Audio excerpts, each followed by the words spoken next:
ओम शांति। ब्रह्मा बाबा की जीवन कहानी में आज हम पढ़ेंगे ईश्वरीय सेवा के लिए प्रशिक्षण। इस विषय में दादी शांतामणि जी का ब्रह्मा बाबा के साथ का अनुभव आज हम पढ़ेंगे। ईश्वरीय सेवा के लिए प्रशिक्षण। ब्रह्मा कुमारी शांतामणि जी, जो कि ब्रह्मा कुमारीज शांतिवन अर्थात आबू रोड की संचालिका थी, ने लिखा है, यूँ तो बाबा ने हैदराबाद तथा कराची में भी इस बात का प्रशिक्षण दिया था कि नए जिज्ञासुओं को कैसे समझाना है और क्या समझाना है। विशेषकर कराची में बाबा ने 4 प्रकार से मनुष्यात्माओं की ज्ञान सेवा करने की ट्रेनिंग दी थी। एक तो बाबा ने रूप और बसंत के बीच संवाद बनाने अथवा ब्रह्मा कुमारी और भूला भाई के बीच वार्तालाप बनाने की ट्रेनिंग दी थी। मनुष्य के जीवन में ईश्वरीय विद्या की अथवा स्वयं को जानने अर्थात सेल्फ रियलाइजेशन की कितनी आवश्यकता है, पवित्रता रूपी धर्म का पालन कितना ज़रूरी है, आत्मा निश्चय के बिना मनुष्य जीवन कैसे पशुतुल्य अथवा कौड़ी तुल्य है, आने वाले महाविनाश से पहले ही भविष्य के लिए तोहफा तोशा बनना कितना आवश्यक है, अंधश्रद्धा पर आधारित भक्ति से मनुष्य कैसे पतित होता आया है। ऐसे ऐसे विषयों पर संवाद बनाए गए थे।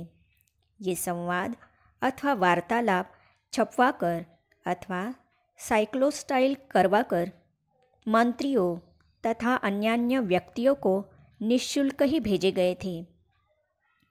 इनसे यज्ञवत्सों को एक प्रकार से यह ट्रेनिंग मिल गई थी कि भूले भाई अथवा अज्ञानियों द्वारा कौन सा प्रश्न पूछने पर क्या उत्तर दिया जाए। जिज्ञासुओं के प्रश्नों को सुनकर उन्हें ईश्वरीय ज्ञान समझाने की रूपरेखा स्पष्ट कर दी गई थी। दूसरे, मन अथवा विकारों पर विजय कैसे प्राप्त करें, हाउ टू कंट्रोल माइंड, जीवन की पहेली द पजल व्हाट एम आई को हल करने से कैसे विश्व के स्वराज्य की चाबी हमारे हाथ लग सकती है। आत्मज्ञान और परमात्मा ज्ञान में क्या अंतर है। भारत का प्राचीन ऊंचे से ऊंचा योग क्या है। हठ योग, कर्म संन्यास तथा सहज राजयोग संन्यास में क्या अंतर है। 1 सेकंड में मन को कैसे वश में किया जा सकता है। विश्व का अनादि वाइस्कोप अथवा ड्रामा कल्प कल्प कैसे फिरता है।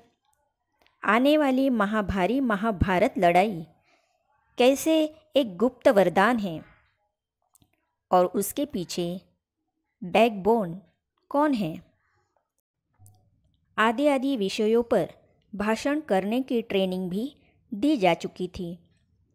इसके अतिरिक्त ग्रामोफोन रिकॉर्ड के गीतों को बजाकर उनका अलौकिक एवं दिव्य अर्थ यानी आत्मिक दृष्टिकोण से अर्थ करने का अभ्यास भी कराया जा चुका था। इससे यह शिक्षा मिली कि कोई व्यक्ति यदि लौकिक अर्थ में भी कोई बात करे तो यज्ञवत्स उस बात को मोड़कर उसे आध्यात्मिक विषय बना लेते। उदाहरण के तौर पर मान लीजिए कि एक गीत में यह पद है कि जब तुम आए तो खुशियाँ भी आई, खुशियाँ भी आई, खुशियाँ भी आई।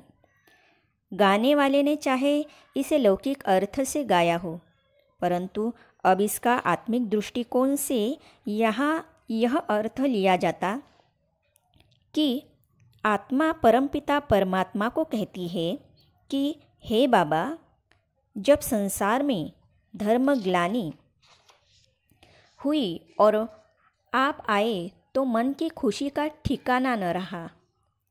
इस प्रकार के अर्थ अभ्यास से यज्ञवत्सों को यह ढंग आ गया कि वे मनुष्यों की सांसारिक बातों को मोड़कर उन्हें भी आत्मिक चर्चा का रूप दे सकते थे और संगीत को लेकर उसका ऐसा कल्याणकारी अर्थ करके मनोरंजक तरीके से उन्हें ईश्वरीय ज्ञान दे सकते थे।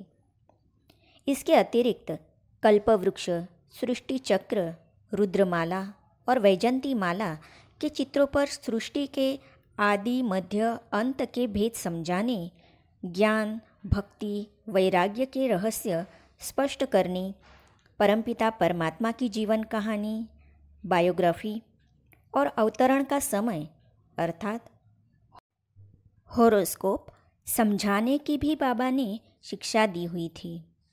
इसके अतिरिक्त लिटरेचर अर्थात साहित्य छपवा करके जनता में बांटने की तथा विशिष्ट व्यक्तियों को पत्र लिखकर उन्हें पत्र के साथ ईश्वरीय साहित्य भेंट करने की सेवा तथा विशेष अवसरों पर उन्हें पत्र या तार भेजकर ईश्वरीय संदेश देने की सेवा भी बाबा ने सिखा दी थी।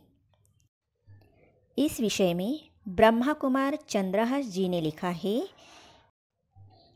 इस विषय को हम पढ़ेंगे अगली कड़ी में और साथ ही हम पढ़ेंगे महात्मा गांधी, रविंद्रनाथ टैगोर तथा चक्रवर्ती राजगोपालाचार्य आदि के नाम पत्र, तार और प्रवचन। तो अगली वीडियो में इसे देखने और पढ़ने के लिए इस चैनल को सब्सक्राइब करने के साथ ही साइड में जो बेल आइकॉन है उसे भी क्लिक कीजिए ताकि आने वाली सभी वीडियो आप तक पहुंचती रहेगी। ओम शांति।